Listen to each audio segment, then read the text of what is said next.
The morning light filtered through the thin curtains of the modest two-bedroom apartment that Lisa and Robert Carter had called home for the past 8 years. The neighborhood wasn't fancy, but it had been enough for them, at least until now. Lisa sat at the kitchen table, a stack of bills spread out before her, calculator in hand. Her dark fingers tapped nervously against the worn wooden surface as she added up the numbers for what felt like the 100th time. The result never changed, no matter how many times she counted. They were short. Again. She pushed back her braided hair and sighed, glancing at the wall clock. Robert would be home from his shift at the auto repair shop in about an hour. She dreaded having to tell him that despite her best efforts, they were still behind on rent. 3 months ago, Lisa had arrived at her job as an administrative assistant at Patterson Marketing, only to find a company-wide email announcing immediate downsizing. By lunchtime, she had cleared out her desk, carrying 8 years of employment in a single cardboard box. The small severance package had helped them scrape by for a while, but now that money was gone, "We'll figure it out," she whispered to herself, the empty apartment offering no response. The refrigerator hummed in the background, a constant reminder that it was nearly empty too. Lisa had been stretching their groceries, making meals from whatever they had left. Tonight would be rice and beans again. She rose from the table and began preparing dinner, hoping the familiar routine would calm her nerves. As she worked, Lisa's mind wandered to the 11 job applications she had submitted just yesterday. She had been applying everywhere: offices, retail stores, restaurants, anywhere that might hire her. So far, all she had received were automated rejection emails, or worse, no response at all. The sound of keys jingling outside the door pulled her from her thoughts. Robert was home early. "Hey," he called out, his voice tired as he set his lunchbox on the counter. Grease stained his uniform, evidence of another long day fixing other people's cars. "Hey yourself," Lisa replied, offering a smile that didn't quite reach her eyes. "You're home early," Robert shrugged. "Mr. Wilson closed the shop early. Some family thing." He washed his hands at the sink, scrubbing hard at the oil embedded in his skin. "Means I lost 3 hours of pay, but what can you do?" Lisa's heart sank. They needed every hour, every dollar. "How was your day?" he asked, drying his hands on a dish towel. "Any calls back?" Lisa shook her head. "Nothing yet, but I applied to 11 more places yesterday, and I'm going to follow up on the ones from last week tomorrow." Robert nodded, but Lisa could see the worry lines deepening around his eyes. At 36, he looked older than his years, the stress of their situation wearing on him. "I'm sure something will come through soon," she added, trying to sound more confident than she felt. Robert glanced at the table where the bills lay scattered.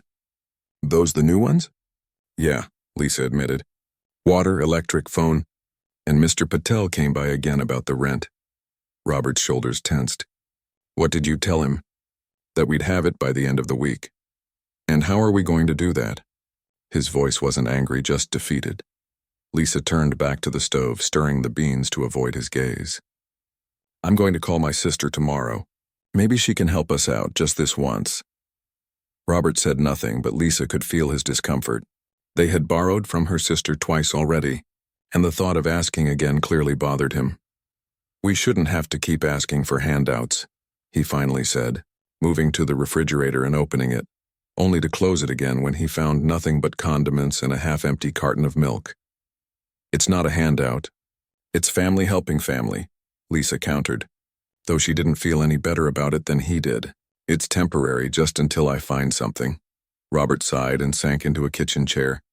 "It's been 3 months, Lisa." The words hung in the air between them, unspoken accusations clinging to them. Lisa knew what he was thinking, that maybe she wasn't trying hard enough, that maybe she was being too picky about what jobs she applied for.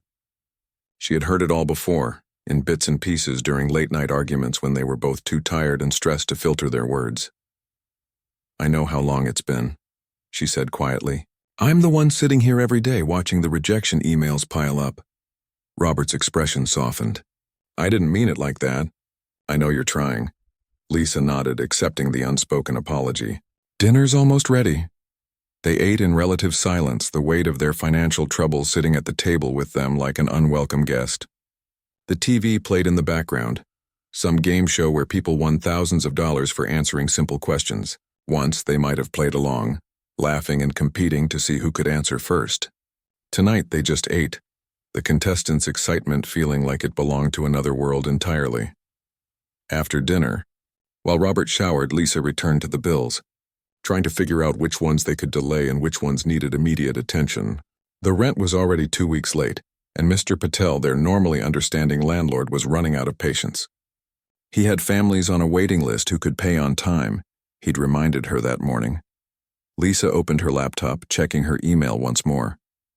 12 new messages, all of them either newsletters or automated responses thanking her for her application and promising to be in touch if your qualifications match our needs.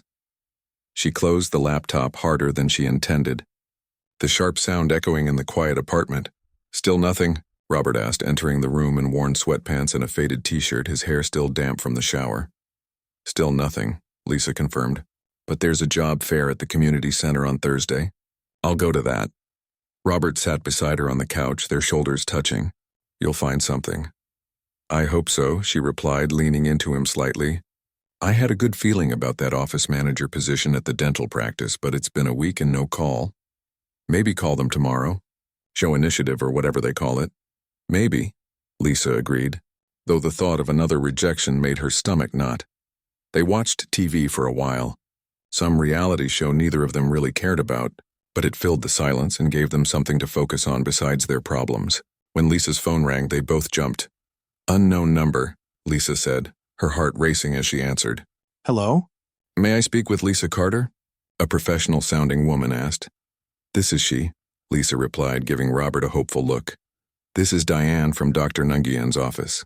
We received your application for the office manager position. Lisa sat up straighter. Yes, thank you for calling. We've reviewed your qualifications, and while we were impressed with your experience, we've decided to go with another candidate who has specific experience in dental office management. Lisa's hope deflated. I understand. Thank you for letting me know. We will keep your resume on file for 6 months should another position open up, Diane added, the standard line Lisa had heard too many times before. I appreciate that. Have a good evening. Lisa ended the call, letting her phone drop to her lap.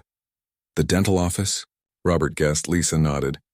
They went with someone with dental experience. Robert put his arm around her shoulders. Their loss. Lisa tried to smile, but tears pricked at her eyes. I really thought I had a chance with that one. Robert pulled her closer. You'll find something better. But when? Lisa couldn't keep the frustration from her voice. We're behind on everything, Robert. The rent, the utilities, my student loan payments. I've even started getting calls from collection agencies. We'll figure it out, Robert said, echoing Lisa's earlier words to herself. We always do, but this time Lisa wasn't so sure. The pile of bills seemed to grow larger every day, and their options were shrinking. Her sister had her own family to support, and they had already borrowed from Robert's parents twice this year. I saw a help wanted sign at the grocery store, Robert mentioned after a moment. It's not office work, but it might be something to tide us over. Lisa nodded, though the thought of working as a cashier after 8 years in administration felt like a step backward. Still, they needed the money, and pride wasn't going to pay the rent. I'll check it out tomorrow, she promised. That night, as they lay in bed, Lisa stared at the ceiling, listening to Robert's even breathing beside her. Sleep eluded her, thoughts of their financial situation circling in her mind like hungry wolves. She thought about the rent notice Mr. Patel had slipped under their door that morning, the third one this month. Final notice was stamped across the top in bold red letters. They had 3 days to pay or face eviction proceedings. 3 days to come up with $1,200 they didn't have.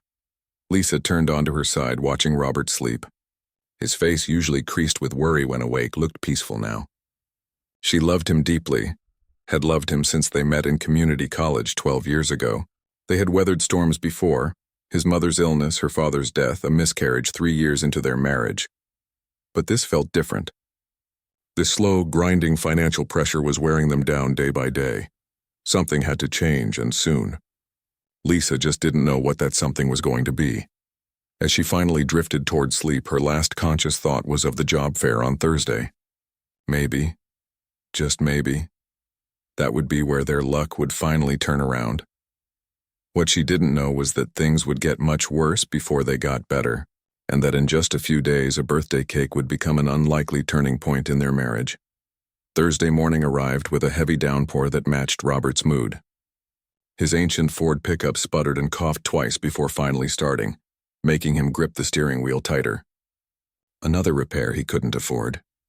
The wipers squeaked across the windshield as he pulled out of the apartment complex, deliberately avoiding looking at the management office where Mr. Patel would be waiting. The auto shop was unusually busy, a blessing for the extra hours but a curse for his already aching back. By noon, Robert had changed oil on 7 vehicles and replaced a timing belt on an old Buick. His boss, Mr. Wilson, noticed his distraction when Robert nearly dropped a transmission. "Something eating at you today?" Mr. Wilson asked during their lunch break, unwrapping his sandwich while Robert picked at a container of leftover rice and beans. "Just tired," Robert lied, not wanting to bring his personal problems to work. The last thing he needed was for his boss to start worrying about his reliability. Mr. Wilson studied him for a moment before nodding. "Well, pace yourself. That Hendricks job needs to be done right. He's a big spender and always leaves reviews online." Robert forced a smile. "You got it." As he returned to work, his phone buzzed with a text from Lisa. "Interview went well. Fingers crossed. Heading to job fair now." For the first time that day, Robert felt a glimmer of hope. Lisa was smart and capable. Surely someone would recognize that and hire her soon. He texted back a quick "good luck" before sliding under a Honda with a mysterious rattle. By the time Robert clocked out, his uniform was soaked with sweat and streaked with grease, his hands raw from scrubbing them clean between jobs. The rain had stopped, but the sky remained gray and threatening. He was about to get in his truck when Mr. Wilson called him back. "Almost forgot," his boss said, handing him an envelope.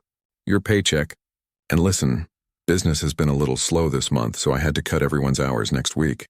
Sorry about that." Robert's heart sank as he looked at the schedule posted on the wall. They'd taken away his Saturday overtime shift, the extra hours he was counting on to help with rent. "Can't you give someone else's hours to me?" Robert asked, trying to keep the desperation from his voice. "I could really use the work." Mr. Wilson shook his head. "Gotta be fair to everyone, Robert. You know how it is?" Robert nodded, swallowing his protest. "Thanks anyway." The drive home felt longer than usual, the envelope with his paycheck burning a hole in his pocket. It wouldn't be enough. Even with Lisa's unemployment check, which had already been spent on groceries and the electric bill, they were still at least $800 short on rent. And now he was losing hours next week. When Robert pulled into the apartment complex, he spotted Mr. Patel knocking on their neighbor's door. He ducked his head and hurried up the stairs to their unit, pretending not to notice when Mr. Patel called his name. Inside, the apartment was quiet. Lisa wasn't home yet. Robert headed straight for the shower, letting the hot water wash away some of his tension before it inevitably returned. As he dressed in clean clothes, he heard the front door open and close. "Robert?" Lisa called out, her voice unusually cheerful. "You home?" "In here," he answered, pulling on a t-shirt as he walked into the living room. "How was the job fair?" Lisa was hanging up her coat, a small shopping bag in her hand. She looked more animated than she had in weeks. "It was actually pretty good. I talked to at least 5 companies that seemed interested. One of them, this insurance office downtown, asked me to come in for a formal interview tomorrow." "That's great," Robert said, genuinely happy for her despite his own bad news. "What's in the bag?" Lisa's smile faltered slightly. "Oh, just something for the interview tomorrow. My old blouse has a stain I couldn't get out and I wanted to look professional."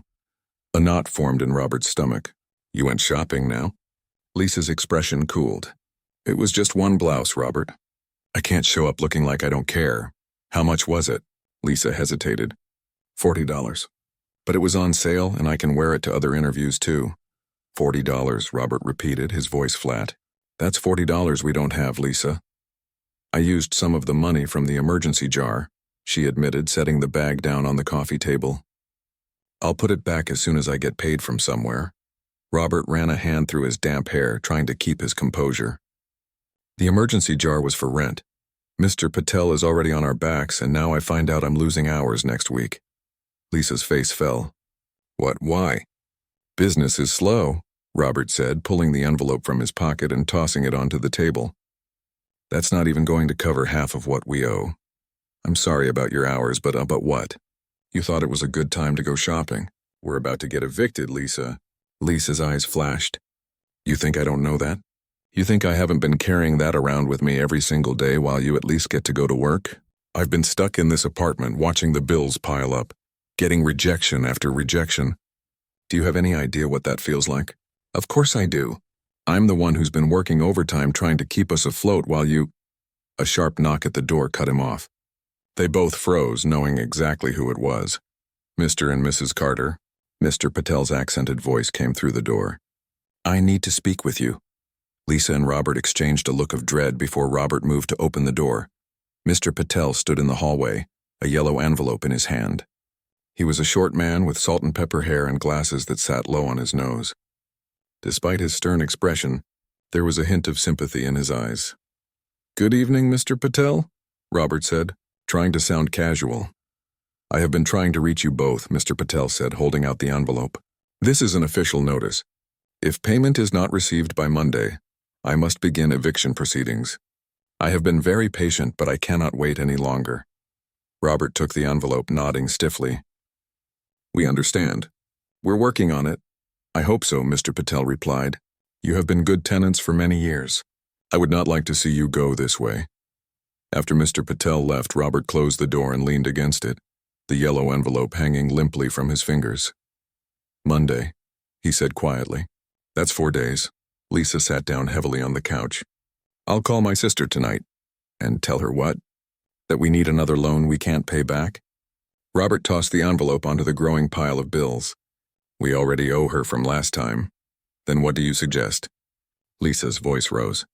Because unless you've been hiding money somewhere, we don't have many options. Robert paced the small living room. I don't know. Maybe we should look at cheaper apartments. With what deposit? And who's going to rent to us after an eviction? The argument continued to build, their voices growing louder as days of fear and frustration poured out. Lisa mentioned asking his parents for help. Robert reminded her that his father had just been laid off himself. Robert suggested she take any job, even fast food. Lisa shot back that she'd already applied to 3 different burger places with no response. At least I'm trying, Lisa finally shouted, standing up from the couch. All you do is complain about how hard you work, but you haven't come up with a single solution. Because there is no solution. Robert's voice boomed through the apartment. We're drowning here, Lisa.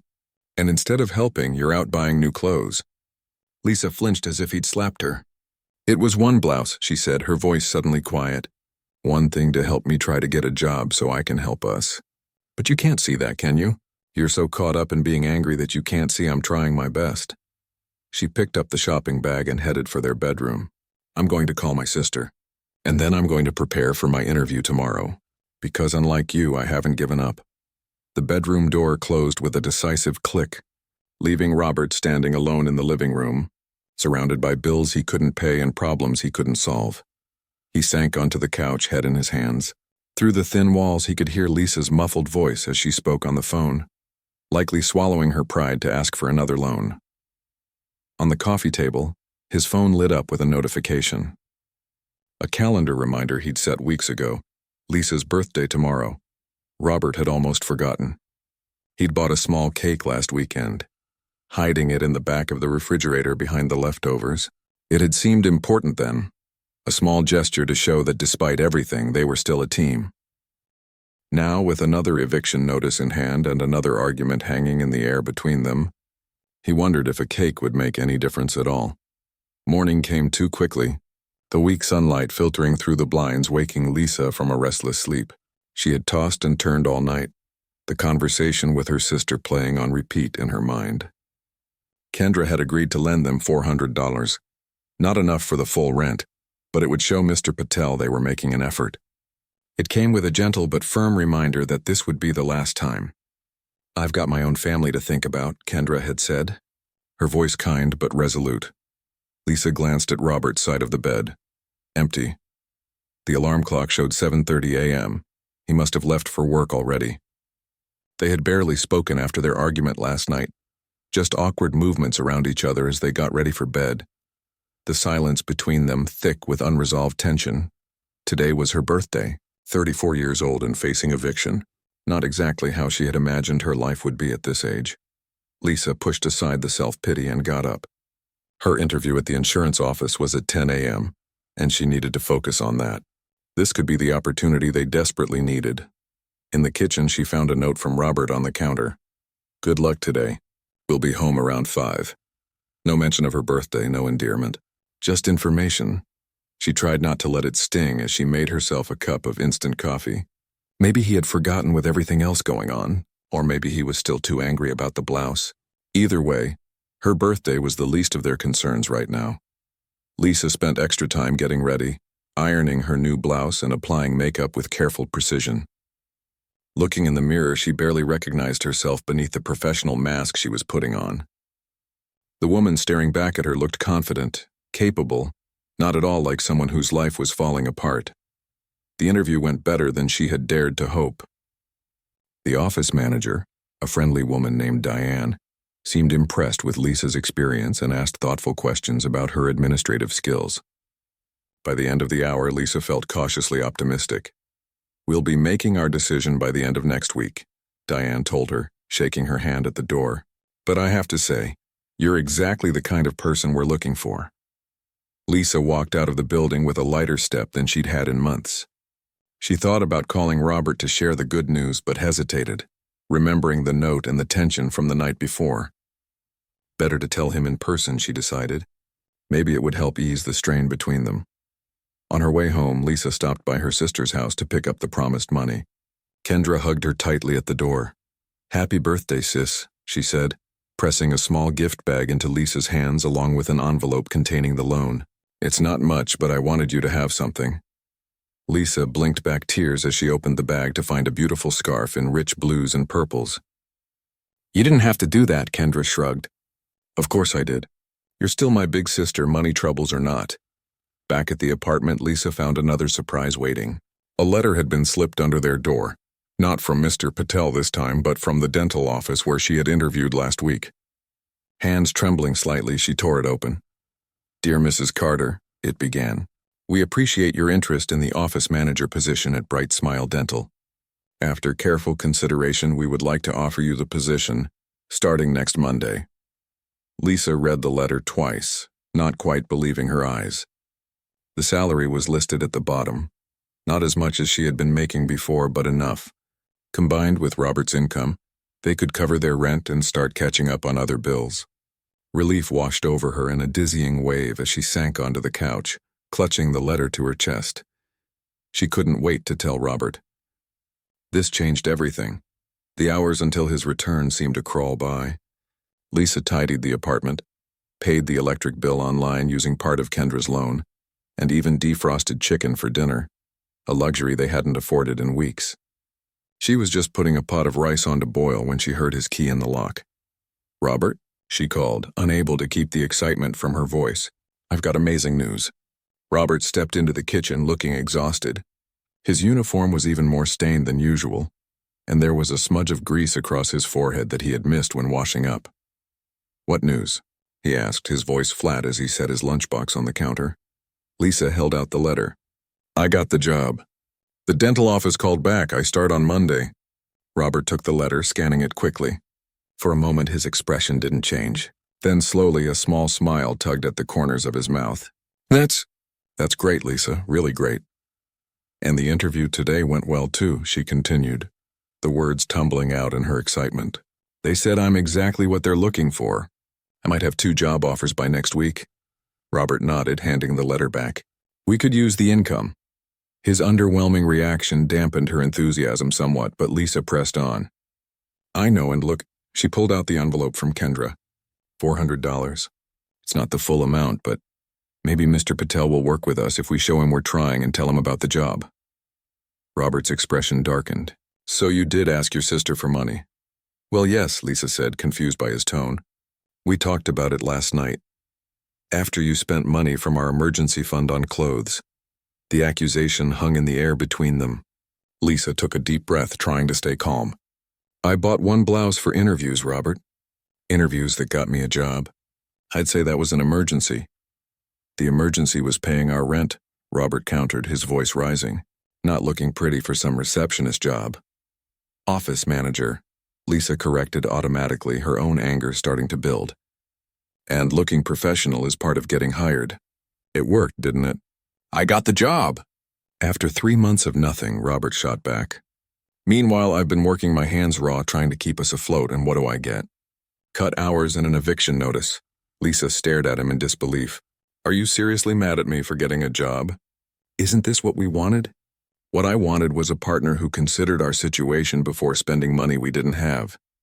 Robert slammed his hand down on the counter, making Lisa flinch. Do you have any idea what it's been like carrying this whole mess on my shoulders? On your shoulders? Lisa's voice rose to match his. I've been the one sitting here day after day watching our life fall apart. Do you think I enjoy feeling useless? Do you think I haven't been trying every single day to find work? All I know is that I'm the only one who's been bringing in any steady money, and somehow it's still not enough. Robert's face was flushed with anger. And now I find out you've gone begging to your sister again. Don't you dare call it begging. Lisa interrupted, tears of fury springing to her eyes. Kendra offered to help because that's what family does. Something you'd know if you'd swallowed your pride and asked your parents for help months ago. My father just lost his job, Robert shouted. They can barely help themselves right now. Then we find another way, Lisa yelled back. But this constant blame game isn't helping anyone. The rice on the stove began to boil over, hissing as it hit the burner. Lisa turned away to deal with it, her hands shaking with anger. Behind her, she heard Robert yanking open the refrigerator door. And what's this? He demanded. More money you spent that we don't have. Lisa turned to see him holding the small birthday cake he had bought days ago. In her excitement over the job offer, she had forgotten it was even there. You bought this? She asked, momentarily confused. Last week, Robert said, his voice still tight with anger. Before I knew you'd be throwing away money on clothes. The reminder of her birthday, combined with his continued focus on the blouse, sent a fresh wave of hurt through Lisa. It's my birthday, she said quietly. Did you even remember? Something in Robert seemed to snap at her words. Your birthday? You think I care about your birthday right now? We're about to lose our home and you're worried about cake and parties? Before Lisa could respond, Robert did the unthinkable. In one swift, angry motion, he hurled the cake directly at her. Lisa froze in shock as the small chocolate cake hit her squarely in the chest, frosting splattering across her new blouse and face, chunks of cake falling to the floor. For a long, terrible moment, neither of them moved or spoke.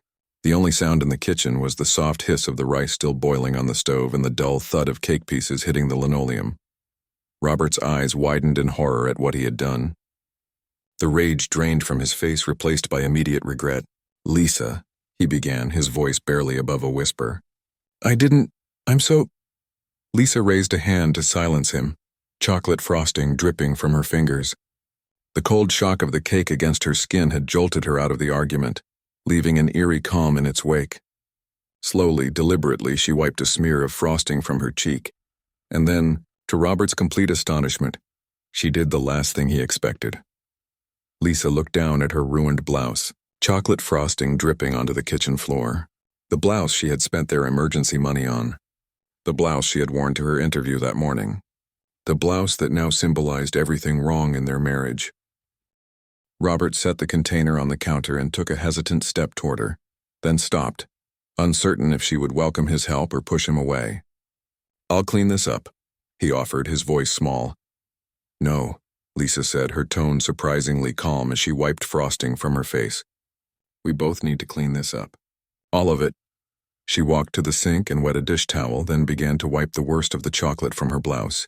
The cold water made her shiver slightly, but she continued methodically, as if cleaning cake off herself after her husband threw it at her was the most normal thing in the world. I got a job today, she said, her back still to him. A good job that will pay enough to help us get back on our feet.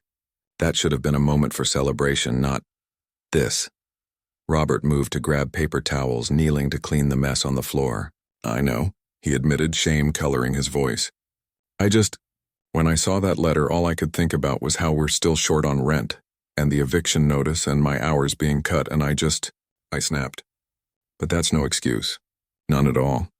Lisa turned to face him, the dish towel clutched in her hands. We can't go on like this, Robert.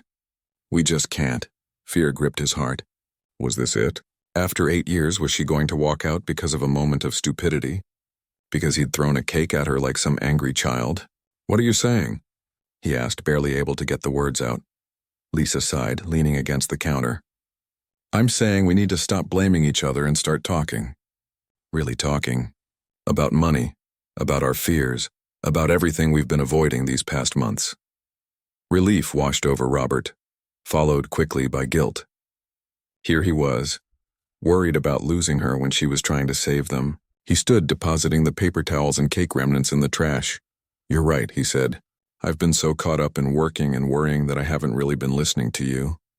And I haven't been honest about how scared I've been, Lisa admitted. Every day without a job felt like another failure. When I bought that blouse, it wasn't just about looking professional.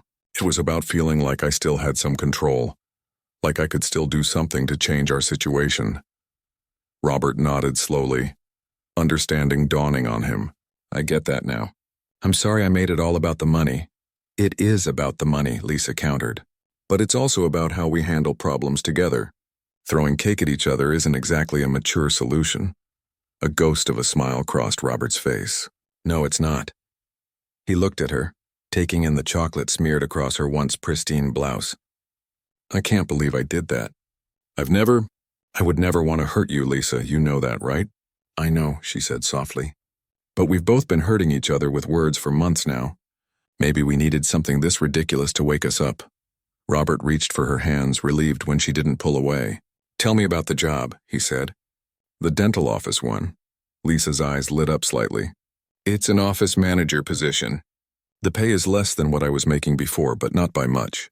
And the hours are good, 9 to 5, weekdays only. When do you start? Monday, she replied. If I accept, if? Robert asked, confused. Why wouldn't you accept? Lisa gestured to the letter on the counter. I also had that interview at the insurance office today. Diane seemed really impressed. I might get an offer from them too, and it could be better pay. Robert squeezed her hands gently. That's amazing, Lisa. You've been working so hard on these applications. I should have been more supportive. We both could have done better, Lisa acknowledged. But what matters is what we do now. They moved to the living room, Lisa first changing out of her chocolate-stained clothes into a comfortable t-shirt and sweatpants.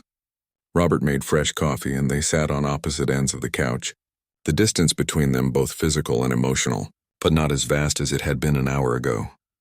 We need a plan, Robert said, cradling his mug in his hands. Even with your new job, we're still behind on rent. Lisa nodded. Kendra loaned us $400.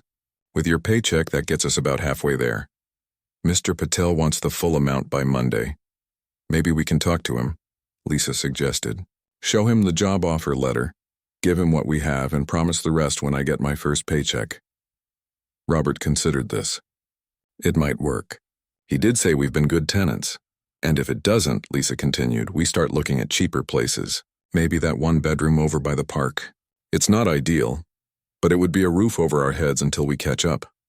They spent the next hour laying everything out on the coffee table. Bills, pay stubs, the eviction notice, Lisa's job offer letter, and the loan from Kendra. For the first time in months, they were facing their problems together instead of fighting about them separately. I've been so afraid, Lisa admitted as they looked at the numbers. Every day, waking up and not knowing if that would be the day we lost everything. And then watching you get more distant, more angry. I felt like I was losing you too. Robert's throat tightened. I've been terrified, he confessed. Not just about the money, but about failing you. I kept thinking if I just worked harder, took more shifts, did more, but it was never enough. And then I'd come home and see you trying so hard to find a job, and I couldn't fix that either. You don't have to fix everything yourself, Lisa told him. That's what marriage is supposed to be about, right? Facing things together. Robert nodded, a lump forming in his throat. I'm so sorry about the cake, he said again. That was the lowest moment of my life, seeing what I'd done. Lisa reached across the couch and touched his arm. I know you're sorry, and strangely enough, I think it needed to happen. We couldn't keep going the way we were, pretending everything was fine while we slowly fell apart. Still, Robert said, throwing food at my wife on her birthday is not my proudest moment. He looked up at her, remorse written across his face. Happy birthday, by the way. Probably the worst one ever. To his surprise, Lisa smiled, a real smile that reached her eyes. Actually, no. My worst birthday was when I turned 16 and got food poisoning from bad shrimp. At least today I got a job offer and a wake-up call about my marriage. That's not nothing. Her ability to find even a sliver of positivity in the midst of their chaos amazed him. It was one of the things that had made him fall in love with her in the first place. Her resilience, her unwavering hope that things could get better. "What now?" he asked, looking at the mess of papers on the table. Lisa took a deep breath. "Now we go talk to Mr. Patel together. We show him what we have and ask for a little more time on the rest. And if he says no?" "Then we pack," Lisa said simply. "And we find somewhere else to live. But we do it together." Robert nodded, something like hope stirring in his chest for the first time in months. "Together," he echoed. Before they left to speak with their landlord, Robert stopped Lisa at the door. "There's something else I need to say," he told her, his voice serious. "What I did, throwing the cake, that can never happen again, not ever. I need you to know that." Lisa looked into his eyes, searching for something. Whatever it was, she seemed to find it. "I know," she said. "But we both need to promise that we won't let things get this bad again. No more silent treatments, no more keeping score of who's done what. We talk even when it's hard. Especially when it's hard." "I promise," Robert said, and meant it. As they walked down the stairs toward Mr. Patel's office, Lisa's hand found Robert's, their fingers intertwining. The future was still uncertain, their problems far from solved. But for the first time in a long while, they were facing it all together. Cake stains, eviction notices, job offers, and all. Mr. Patel's office was small but tidy, with framed photos of his family lining the walls and a desktop calendar filled with neatly written appointments and reminders. He listened quietly as Lisa and Robert explained their situation, his expression remaining neutral as they laid out their partial payment and Lisa's job offer letter. "We can give you the $400 now," Robert said, pushing the envelope across the desk. "And Lisa starts her new job on Monday. We'll have the rest by her first payday, plus next month's rent on time." Mr. Patel picked up the job offer letter, studying it carefully before looking up at them. "I have known you both for 8 years, he said, his accent more pronounced than usual. "You have always been good tenants. Always paid on time until these past months?" Lisa nodded. "We've been struggling since I lost my job, but things are turning around now." Mr. Patel tapped his fingers on the desk thoughtfully. "The other tenants interested in your unit, they can pay full deposit immediately." Robert's heart sank. They didn't have a full deposit. They barely had the partial rent payment.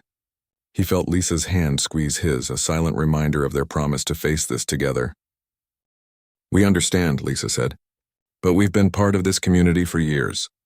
We're not just asking for more time, we're showing you that we have a plan to make things right." Mr. Patel was quiet for a long moment. Then, to their surprise, he smiled slightly. "My father always said, judge people not by their falls, but by how they rise again. You are rising, yes?" "Yes," Robert and Lisa answered in unison. "Then we make arrangement." Mr. Patel took out a blank form from his desk drawer. "I accept this partial payment. You will pay remaining balance plus late fee by," he consulted a calendar, "Friday, October 15th, and next month's rent must be on time. If not, eviction proceeds. Is this clear?" Relief washed over them both. "Perfectly clear," Robert said. "Thank you, Mr. Patel. We won't let you down." As they left the office, Lisa let out a breath she seemed to have been holding since they entered. "He said yes," she whispered, as if speaking too loudly might change Mr. Patel's mind. "He said yes," Robert repeated, a smile breaking across his face. One crisis averted. That weekend they continued the honest conversation they had started after the cake incident. Sitting at their kitchen table, they created a detailed budget based on both their incomes. They listed all their debts: rent, utilities, credit cards, leases, student loans, the money they owed to Kendra, and made a plan to tackle each one. "We should cut up these credit cards," Lisa suggested, holding up the 2 pieces of plastic that had helped them survive but also deepened their financial hole. "Just keep one for real emergencies," Robert nodded. "And we need to rebuild our emergency fund. A real one this time, not just a jar in the kitchen." "Agreed," Lisa said. "And we should both sit down weekly to go over the budget together. No more one person handling everything." On Monday morning, Robert drove Lisa to her first day at the dental office. As she checked her appearance one last time in the car's visor mirror, he reached over and took her hand. "You're going to be amazing," he told her. "They're lucky to have you." Lisa smiled, the first truly carefree smile he had seen from her in months. "Thanks for everything, for sticking through this with me. Where else would I be?" he asked simply. That evening, when Lisa came home, excited about her first day, Robert surprised her with a small cupcake with a single candle.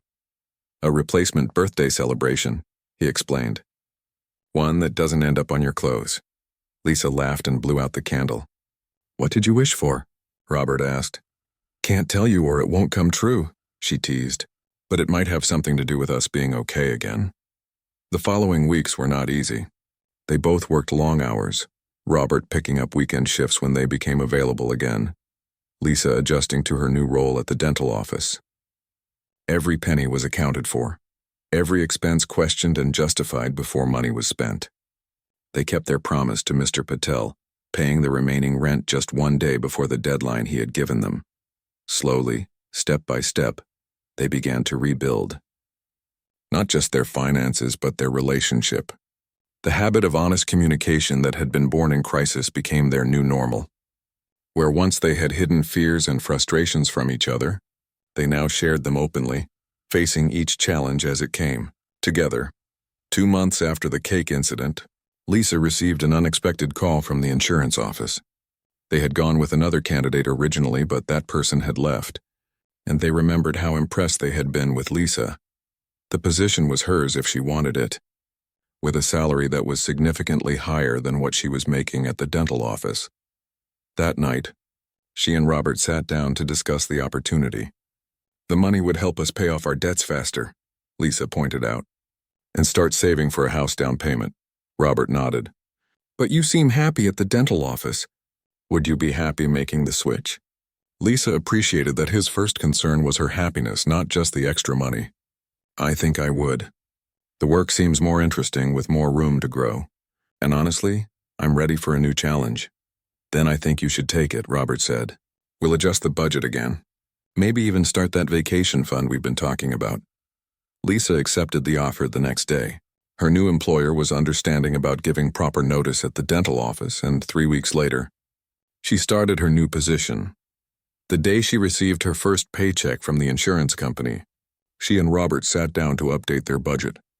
With her increased salary, they were able to allocate more money toward paying off their debts, and even set a small amount aside for savings. "At this rate," Robert said, studying the numbers, "we'll be debt-free except for your student loans by next summer. And we'll have enough saved for a small vacation," Lisa added. "Maybe just a long weekend at the beach, but it would be our first real trip in years." 6 months after what they now referred to simply as the cake day, Lisa and Robert invited a small group of friends and family over for a dinner party. Their apartment, once a place of stress and tension, had become a home again. They had repainted the living room together, found a second-hand coffee table to replace their old one, and splurged on new curtains that brightened the space. As they prepared for their guests, Lisa paused in the kitchen, watching Robert chop vegetables for the salad. "Remember when we could barely afford rice and beans?" she asked softly. Robert looked up and smiled. "Hard to forget, but look at us now." Their financial situation wasn't perfect. They still had debts to pay and goals to reach, but they were on solid ground for the first time in nearly a year. More importantly, their marriage had grown stronger through the crisis. Kendra was the first to arrive, hugging her sister tightly. "The place looks great," she said, looking around. "And so do you both." Less zombie-like, Lisa laughed. "Amazing what a steady paycheck and a good night's sleep can do for your complexion." "And your marriage," Robert added, wrapping an arm around Lisa's shoulders. As more guests arrived, filling their small apartment with conversation and laughter, Lisa and Robert moved among them together, their hands occasionally finding each other's, exchanging glances that spoke volumes about how far they had come.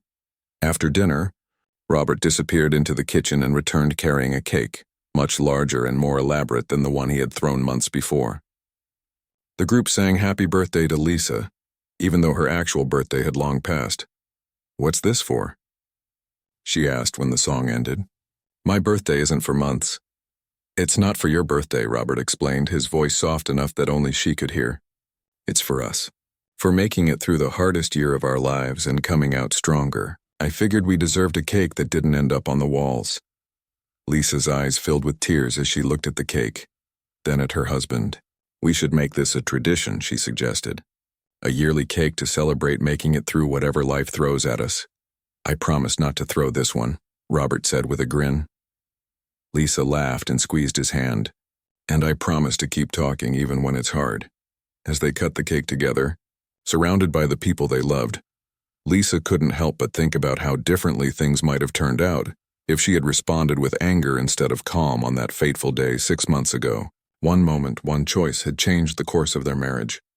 Later that night, after their guests had gone and they were cleaning up together, Robert pulled Lisa into a dance in their tiny kitchen, with no music except the hum of the refrigerator and the distant sound of traffic outside. "What's this for?" she asked, smiling up at him. "Just because," he replied, holding her close. "Just because we made it." And in that moment, swaying in their kitchen with soapy hands and tired feet, they both knew that whatever challenges tomorrow might bring, they would face them the same way, together.